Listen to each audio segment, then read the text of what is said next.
Tenemos 4 minutos, así que si tienen alguna pregunta...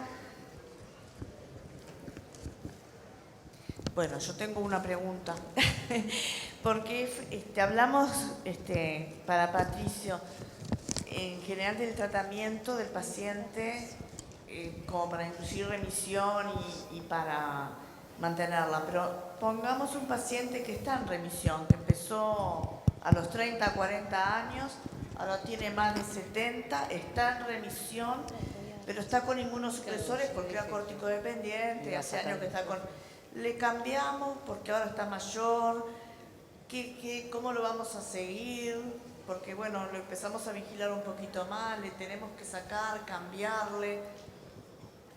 Es muy buena pregunta porque es un escenario muy común, ¿no es cierto? Y te refieres a pacientes con tiopurínicos, por ejemplo.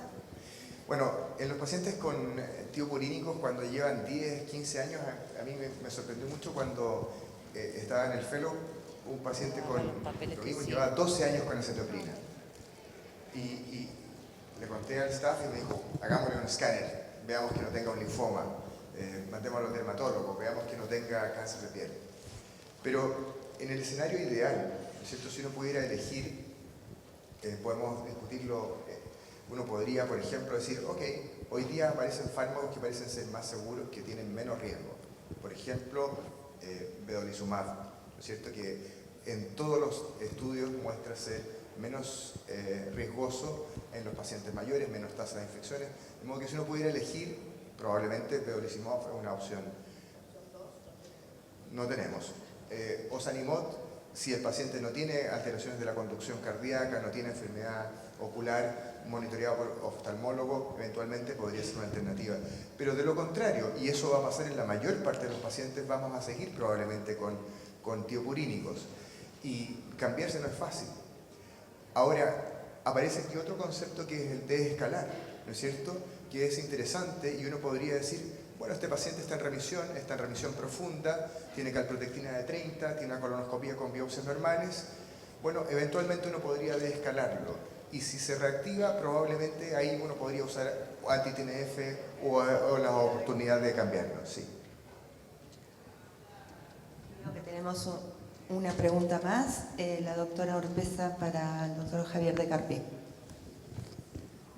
¿Qué tal?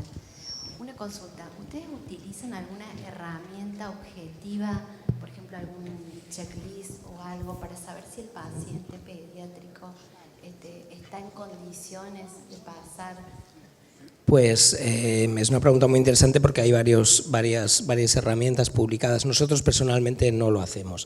O sea, en la práctica clínica nos basamos un poco en un esquema hecho por nosotros de qué temas tratar durante las visitas de transición y un poquito sobre qué temas reforzar, pero no utilizamos en la práctica nosotros al menos estas herramientas.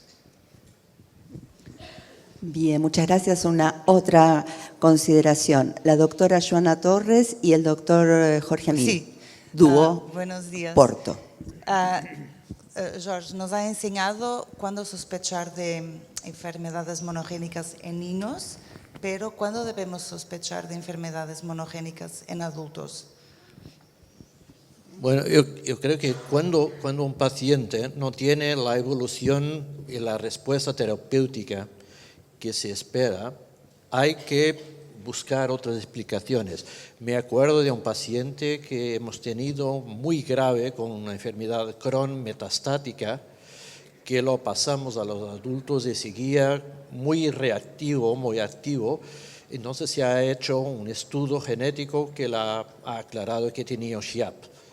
Y por eso, siempre que la enfermedad no responde al manejo tradicional, hay que abrir el libro y buscar otras explicaciones.